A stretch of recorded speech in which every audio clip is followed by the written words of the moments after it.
জালিমের যারা জালিমগিরি করেছে, জুলুম করেছে, জুলুমের বিচার হবে হাসরের ময়দানে। যারা মানুষকে, প্রতিবেশীকে কষ্ট দিয়েছে, এদের বিচার হবে ওই হাসরের ময়দানটা সাধারণ ময়দান না, লক্ষ লক্ষ কোটি কোটি মানুষের সমাগম। মা আয়েশা সিদ্দিকা রাদিয়াল্লাহু তাআলা আনহা বলেন, ইয়া রাসূলুল্লাহ, ইয়া হাবিবাল্লাহ, আল্লাহর নবী গো, ওই হাসর ময়দানে লক্ষ লক্ষ মানুষ থাকবে। মুসা নবীর উম্মত থাকবে, ইব্রাহিম আলাইহিস সালাতু ওয়াস সালামের উম্মত থাকবে, ঈসা আলাইহিস সালাতু ওয়াস সালামের উম্মত থাকবে, মুসা আলাইহিস সালাতু ওয়াস সালামের উম্মত থাকবে, শুআয়ব আলাইহিস সালাতু ওয়াস সালামের উম্মত থাকবে, আইয়ুব আলাইহিস সালাতু ওয়াস সালামের উম্মত থাকবে, নবী ইউনূস আলাইহিস সালাতু ওয়াস সালামের উম্মত থাকবে, ইউসুফ আলাইহিস সালাতু ওয়াস সালামের উম্মত থাকবে, নবী সুলাইমানের উম্মত থাকবে। আল্লাহর নবী গো, হাসর ময়দানে তো লক্ষ লক্ষ কোটি কোটি মানুষ, অনেক মানুষ। এই এত মানুষের মধ্যে আপনার উম্মত, আপনার উম্মতদেরকে আপনি কিভাবে পরিচয় করবেন? কারা আপনার উম্মত, কারা মুসা নবীর উম্মত, আপনার উম্মত কারা, আপনি কিভাবে পরিচয় করবেন? এটা তো সমস্যা হয়ে যাবে। আল্লাহর নবী বিশ্ব নবী রাহমাতুল লিল আলামিন বলেন, হে আয়েশা, ওই হাসরের ময়দানে আমার উম্মতদেরকে আমি এমন ভাবে চিনবো, এমন ভাবে পরিচয় করতে পারবো আয়েশা, আমার উম্মতের মধ্যে যারা ৫ ওয়াক্ত নামাজি হবে, এরা যখন নামাজ পড়ার সময় যখন ওযু করত, ওযু করার সময় ওযুর স্থানের মধ্যে যে পানিগুলা পৌঁছেছে, ওযু করতে হাত ধৌত করতে হয় কিনা হয় না? ওযু করার সময় মুখমণ্ডল মাসে করতে হয় কিনা হয় না? মুখের মধ্যে পানি দিতে হয়, পায়ের মধ্যে পানি দিতে হয়। আল্লাহর নবী বলেন, আয়েশা,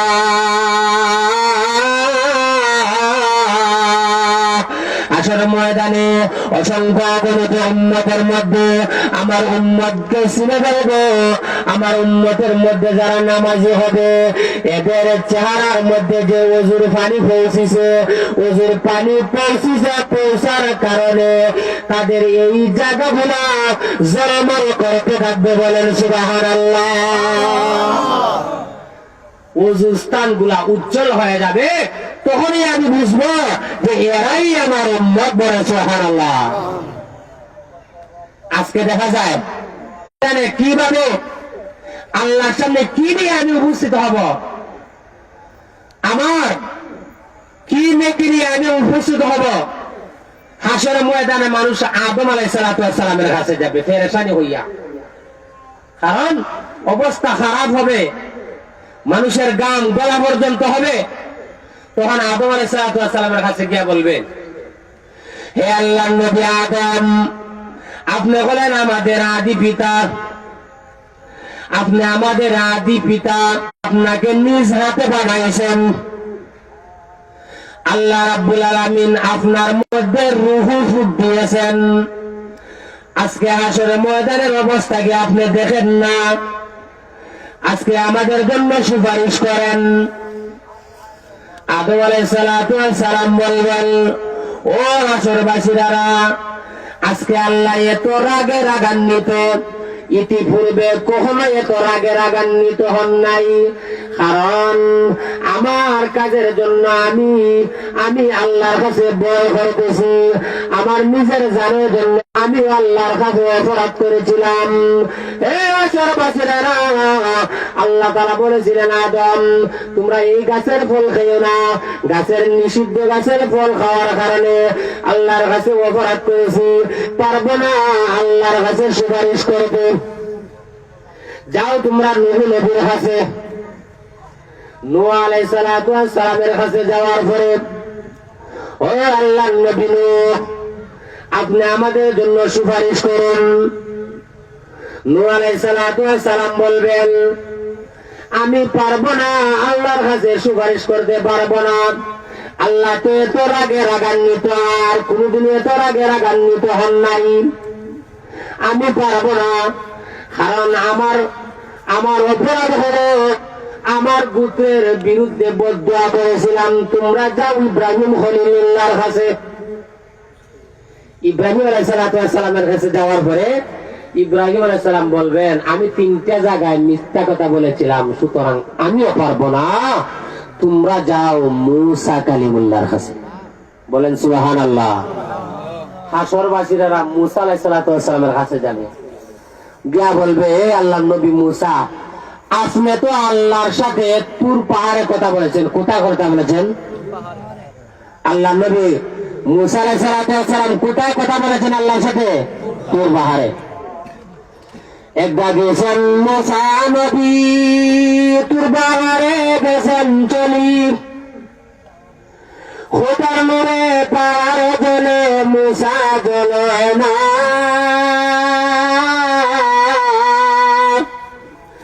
ডাকার মতন ডাকলে খোদা কেমনে শুনেন না। ইব্রাহিম নবী ডাকার মতন ডাকলে খোদা কেমনে শুনেন না।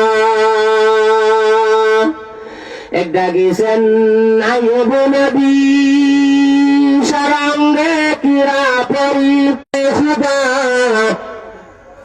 গুফতে আল্লাহ লাংতার আলী আয় মুসা।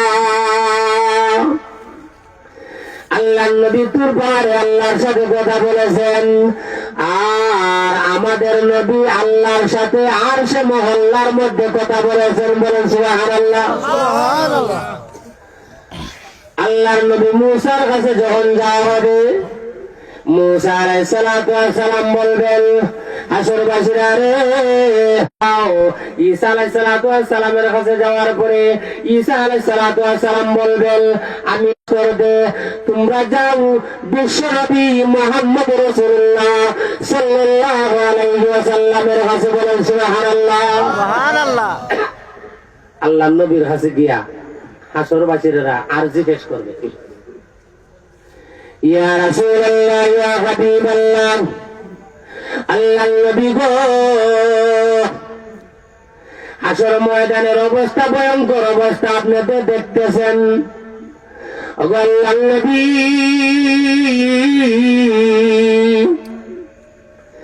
জাহান্নাম আমাদের উপর চড়াও হওয়ার জন্য প্রস্তুত।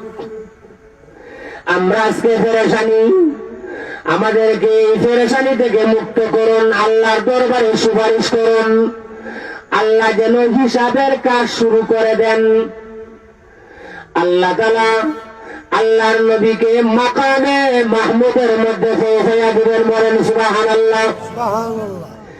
মাকামে মাহমুদের মধ্যে গিয়া আল্লাহর নবী আল্লাহর কুদরতে পায়ের মধ্যে সেজদা দিয়া আল্লাহ দরবারে কান্নাকারি করবেন, গুনাহগার উম্মতের জন্য কান্নাকারি করবেন। আল্লাহ আমার গুনাহগার উম্মতের বিচারের কাজ শুরু করে দাও।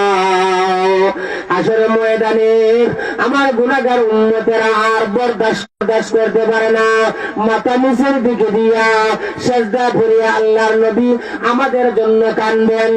ও মুসলমান, আজকে আল্লাহর নবী হাসরের ময়দানের নবী আমাদের জন্য কাঁদবেন, কিন্তু আজকে তো আমরা মুসলমান হইয়া নবীর ভালোবাসা আমাদের অন্তরে নাই। আল্লাহর নবী যা নিষেধ করেছেন তা আমরা করতেছি। নবীর ভালোবাসা যদি থাকতো তাহলে অবশ্যই নবীজির নিষেধ থেকে আমরা বিরত থাকতাম, কিনা থাকতাম না? ঘুরে বলেন ঠিক কিনা?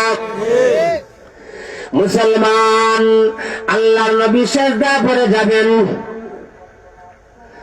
আল্লাহ রাব্বুল আলামিন বলবেন, ইরফা রাসাকা ইয়া মুহাম্মদ, হে মুহাম্মদ মাথা উঠাও, মাথা উঠাও, সালতো হোতা।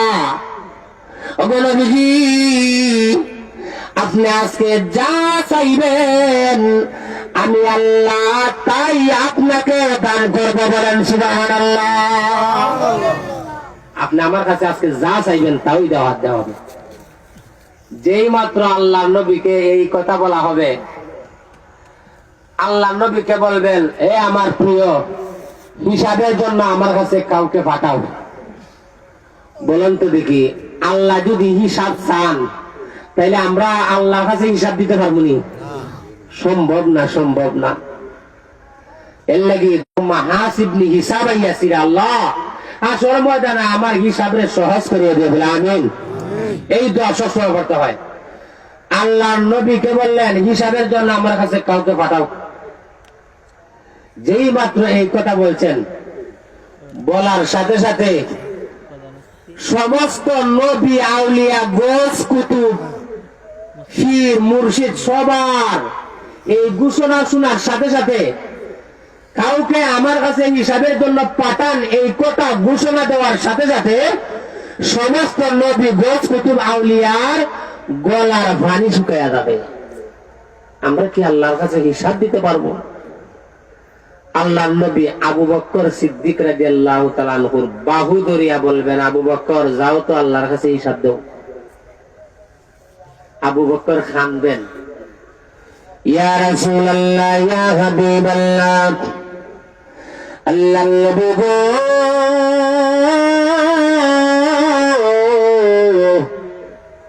আমি আল্লাহর দরবারে কি হিসাব দিব? আমার অধিকাংশ সময় তো ইসলাম গ্রহণের পূর্বে কেটেছে, সামান্য সময় ইসলামের পরে কেটেছে। ইয়া রাসূলুল্লাহ, ইয়া হাবিবাল্লাহ, ও আল্লাহর নবী, আমি আল্লাহর কাছে কি হিসাব দিব? আল্লাহর নবী গো, আমি পারবো না আল্লাহর কাছে হিসাব দিতে। আবু বকর সিদ্দিক রাদিয়াল্লাহু তাআলা আনহু আল্লাহ দরবারে কান্নাকাটি শুরু করে রাসূল সাল্লাল্লাহু আলাইহি সাল্লাম আল্লাহর প্রশংসা করতেছিলেন। ঠিক তদ্রুপ আবু বকর সিদ্দিক রাদিয়াল্লাহু তাআলা আনহু আল্লাহর গুণ কীর্তন করবেন, প্রশংসা করিয়া আল্লাহ দরবারে কান্নাকাটি করবেন। ওগো আল্লাহর নবী, আমি পারবো না আল্লাহর দরবারে হিসাব দিতে। আল্লাহ রাব্বুল আলামিন বলবেন, আবু বকর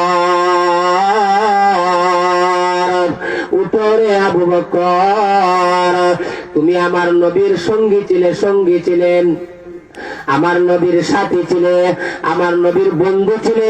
আমার নবী বলেছেন, সবার অনুগ্রহের বদলা আমি দুনিয়াতে দিয়েছি, কিন্তু আবু বকর তুমি যে আমার প্রতি অনুগ্রহ করেছো, মহব্বত করেছো, সাহায্য সহযোগিতা করেছো, আবু বকর তোমার অনুগ্রহের বদলা আমি নবী দিব না, আল্লাহ দিবেন।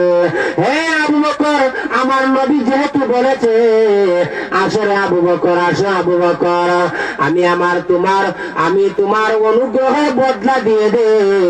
আবু বকর, জান্নাতের 8টা দরজা আছে, যে দরজা দিয়া তোমার ইচ্ছা সেই দরজা দিয়া তুমি জান্নাতে প্রবেশ করো। বলেন সুবহানাল্লাহ।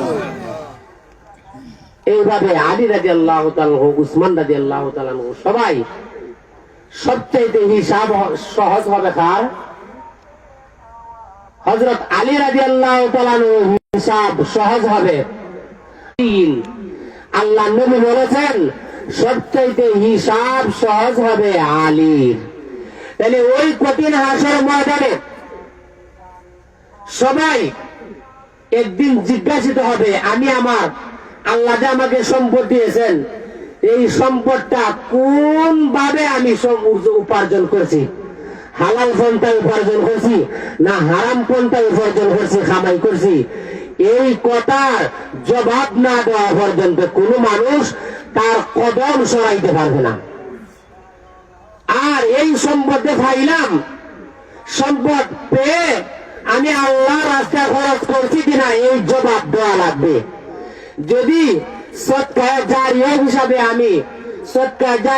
আমি আল্লাহ রাস্তায় খরচ করা যাই, আমি দুনিয়া থেকে যদি আমি আল্লাহ রাস্তায় খরচ করে যাই, তাহলে এই সদকাটা, এই টাকাটা কিয়ামত পর্যন্ত কবরে যাওয়ার পরে কিয়ামত পর্যন্ত আপনার আমল নামায় নেকি হইতে হইতে এই সামান্য নেকি পাহাড় পরিমাণ নেকিতে পরিণত হইবে বলে সুবহানাল্লাহ। তাইলে মরণের আগে আখিরাতের প্রস্তুতি নেওয়া দরকার আছে কিনা নাই? কার কার আছে একটু হাত তোলা দেন। মাশাআল্লাহ, প্রত্যেকের আখিরাতের প্রস্তুতি নেওয়ার প্রয়োজন আছে। আপনাদের এই এলাকার মধ্যে নতুন মাদ্রাসা তালিমুল কোরআন নুরানি মাদ্রাসা, এই মাদ্রাসাতে আপনাদের হয়েছে, আপনারা খুশি না বেজার? খুশি থাকবেন। যে এলাকার মধ্যে মাদ্রাসা হয়, এই এলাকার মধ্যে কোরআন সুন্নাহর কথা যখন মানুষ শুনে, তখন আস্তে আস্তে এই এলাকা থেকে যত খারাপি আছে সমস্ত খারাপি দূর হয়ে যায় বলে সুবহানাল্লাহ। মাদ্রাসার আছে, মাদ্রাসার ছাত্ররা যখন গুরুস্থানের মধ্যে দিয়া, গুরুস্থানের পাশে দিয়া যাবে, ওই গুরুস্থানের মধ্যে যারা মৃত ব্যক্তিরা আছে এদের কবরের আযাব মাফ হয়ে যাবে বলে সুবহানাল্লাহ। কারণ কবরে যারা আছে এরা কিন্তু আটলান্টি মহাসাগরে ফেরলে, আটলান্টি মহাসাগরে ফেরে যেমন ভাবে মানুষ হাত পাও নাড়া দিয়া এইভাবে বলতে থাকে আমাকে বাঁচাও, আমাকে বাঁচাও, আমাকে বাঁচাও, ঠিক তদ্রুপ বর্তমান যারা আমাদের আগে কবরে চলে গেছে এদের অবস্থা কেমন? এরা আটলান্টি মহাসাগরে ভরিয়া যেমন ভাবে হাবুডুবু খাইতেছে আর হাত পাও নাড়াইতেছে, ঠিক তদ্রুপ এরাও কবরের মধ্যে তাকিয়া বলতেছে, ও আমার আত্মীয় স্বজনেরা, তোমরা কি আমাকে ভুলে গেছো? ও আমার সন্তানেরা, ও আমার বিবি বাচ্চারা, আমি সম্পদ রেখে দিয়েছিলাম, তোমরা হারাম কাজে খরচ করার জন্য আজকে আমরা এই অবস্থায় আছি, তোমরা আমাদের জন্য দান করো। বান্দা বান্দি যখন মরা মৃত্যুর জন্য মৃত ব্যক্তিদের জন্য দান করে, তখন এদের কবরের আযাব আল্লাহ তাআলা মাফ করে দেন বলে সুবহানাল্লাহ। আমাদের আত্মীয় স্বজনের জন্য কার কার মায়া আছে মা বাবার জন্য একটু হাত তোলা দেন আবার। মুহতারাম হাজিরে কেরাম, এই মাদ্রাসা চলতেছে আপনাদের সহযোগিতায়।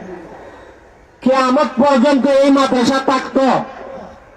আর এই মাদ্রাসার ছাত্ররা পড়তে মাদ্রাসায় আপনারা আপনাদের ছাত্রদেরকে, ছেলে সন্তানদেরকে মাদ্রাসা দিবেন। এই মাদ্রাসায় প্রতি বছর একটা ওয়াজ হয়, কেন? যেন মাদ্রাসা উন্নতির জন্য। আর উন্নতিটা আপনারাই দেখার, আপনাদেরই দায়িত্ব। আপনাদেরকে আল্লাহ তাআলা সম্পদশালী করেছেন এই রাস্তায় খরচ করার জন্য।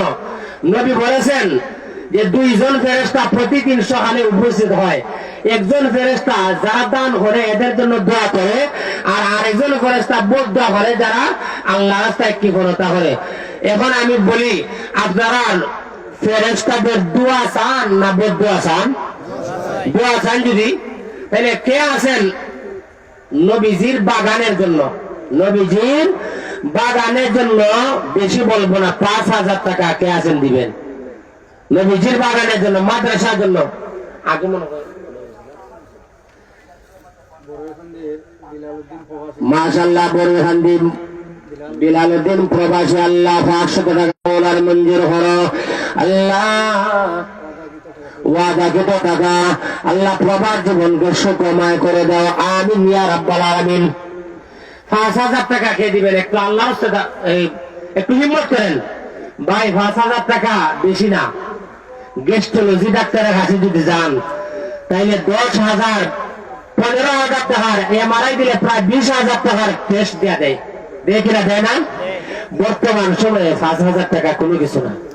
একটু হিম্মত করেন, 5,000 টাকা যদি না দিতে পারেন 3,000 টাকা দিতে পারেন। একটু হাত তোলা দেন তো দেখি। মর্দে মুজাহিদ নবীজির বাগানের জন্য, নিজের মা বাবা আত্মীয় স্বজন এদের জন্য 3,000 টাকা।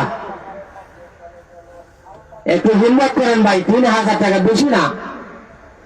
2,000 টাকা কে দিবেন? একটু হাত তোলা দেন তো। 2,000 টাকা একবারে কম বলছি, 2,000 টাকা পরবর্তীতে দিবেন। 1 মাস পর 1.5 মাস পর দিয়ে দিবেন ওয়াদাকৃত টাকা। 2,000 টাকা কে দিবেন? একটু হাত তুলেন। আল্লাহ তুমি তোমার কোন বান্দাকে কবুল আর মঞ্জুর করো, আমিন। আল্লাহ কবুল করো। 2000 টাকা ভাই, 2000 টাকা। মাশাআল্লাহ, নারে তাকবীর। আর জোরে বলেন নারে তাকবীর। আল্লাহ তোমার বান্দা 2000 টাকা দিবেন। আল্লাহ আল্লাহ মুসলিম ভাই 2000 টাকা দিবেন। আল্লাহ ওনার দানকে কবুল আর মঞ্জুর করো। ওনার আত্মীয় স্বজন যারা কবরে শহীদ আছে আল্লাহ তাদেরকে মাফ করিয়া দাও। আল্লাহ জীবিতদেরকে হায়াতে তৈয়বা দান করো রব্বুল আলামিন। আল্লাহ হায়াতের মধ্যে বরকত দাও, আমিন ইয়া রাব্বাল আলামিন। আর কে আছেন 2000 টাকা? 1000 টাকা খেতে একটু হাত তোলা দেন তো। হাবিবুর রহমান চাচা 1000 টাকা দিবেন। আল্লাহ ওনার হায়াতের মধ্যে বরকত দাও। আল্লাহ বেশি বেশি নেক কাজ করার তৌফিক দাও। আল্লাহ খামাই রুজির মধ্যে বরকত দাও। আল্লাহ আত্মীয় স্বজন যারা কবর শহীদ আছে আল্লাহ মাফ করে দাও, আমিন ইয়া রাব্বাল আলামিন। হারিস মিয়া 1000 টাকা দিবেন। আল্লাহ ওনার দানকে কবুল আর মঞ্জুর করো। আল্লাহ দিন দুনিয়া ভালাই নসিব করো, আমিন ইয়া রাব্বাল আলামিন। 1000 টাকা খেয়ে দিবেন। আল্লাহ তোমার বান্দা 100 টাকা দিয়েছেন। আল্লাহ ওনার আব্বাকে মাফ করিয়া দাও। আল্লাহ কবরের জিন্দেগি আরামের জিন্দেগি, শান্তি জিন্দেগি বানাইয়া দাও, আমিন ইয়া রাব্বাল আলামিন। 1000 টাকা খেয়ে দিবেন। একটু হাত তোলা দেন তো। 1000 টাকা বেশি নাই ভাই, মাশাআল্লাহ। আল্লাহ তোমার বান্দা 1000 টাকা দিবেন। আল্লাহ ওনার হায়াতের মধ্যে বরকত। নাম আকবর। আল্লাহ আকবর মিয়া 1000 টাকা দিবেন। আল্লাহ ওনার হায়াতের মধ্যে বরকত দাও, খামাই রুজির মধ্যে বরকত দাও, আমিন ইয়া রাব্বাল আলামিন।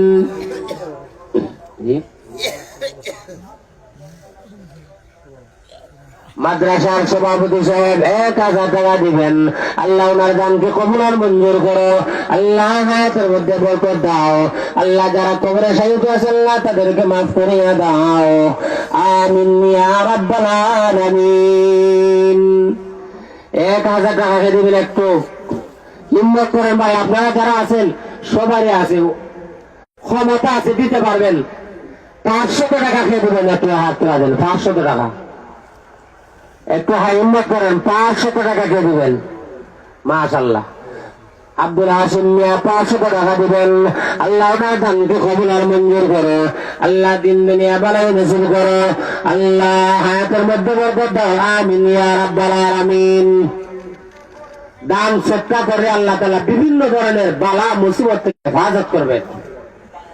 500 টাকা কে দিবেন? একটু হাত তুলেন তো। হ্যাঁ, আল্লাহ তোমার এক বান্দা 500 আবুল কাসেম ভাই আল্লাহ 500 টাকা দিবেন। আল্লাহ ওনার দানকে কবুল আর মঞ্জুর করো।